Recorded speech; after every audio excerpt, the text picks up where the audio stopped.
भारताचे सरन्यायाधीश भूषण गवई साहेब यांच्यावर जो बूट मारून हल्ला करण्याचा प्रयत्न करण्यात आला तो अत्यंत निंदनीय प्रकार आहे। एकूणच भारतीय समाजामध्ये असहिष्णुता जी वाढत चाललेली आहे, इतरांचं मत वेगळ्या संदर्भात जे काही व्यक्त झालं असेल ते मत समजून न घेता धर्मांधता एवढी भिनलेली आहे डोक्यामध्ये, जातीयवाद इतका भिनलेला आहे डोक्यामध्ये की आपल्या धर्माबद्दल किंवा आपल्या जातीबद्दल कोणी काही टिप्पणी केली तर ती खिलाडू वृत्तीने घ्यायचीच नाही, अशा प्रकारची मानसिकता अनेकांची झालेली आहे।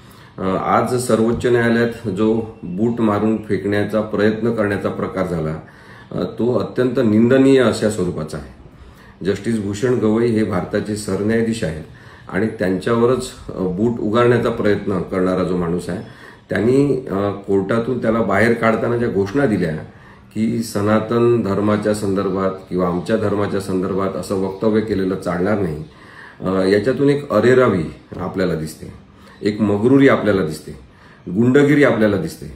शिकलेला असो की अशिक्षित असो त्या माणसाच्या डोक्यामध्ये धर्मांधतेचं असं भूत घालण्यात आलेलं आहे आणि त्याचं कारण हे आजचं राजकारण आहे।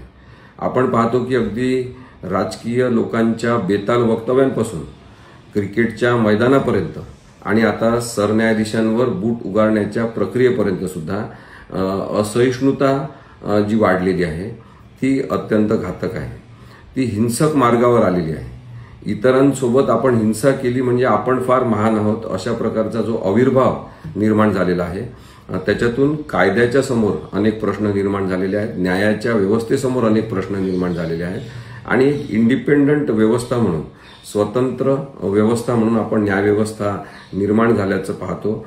त्या भारतीय संविधानाने निर्माण केलेल्या अनेक व्यवस्थांमध्ये आपल्या मत असल्याप्रमाणे मत व्यक्त न करणारे किंवा आपल्या मताच्या विरोधी मत व्यक्त करणारे लोक नसलेच पाहिजे अशा स्वरूपाची जी अरेरावी सुरू झालेली आहे त्याबद्दल आपण सगळ्यांनी निषेध केला पाहिजे असं मला वाटते। आज सरन्यायाधीश भूषण गवई यांच्यावर झालेला हल्ल्याचा प्रयत्न हा केवळ आंबेडकरी जनतेने त्याचा निषेध करायचा असा मर्यादित नाही।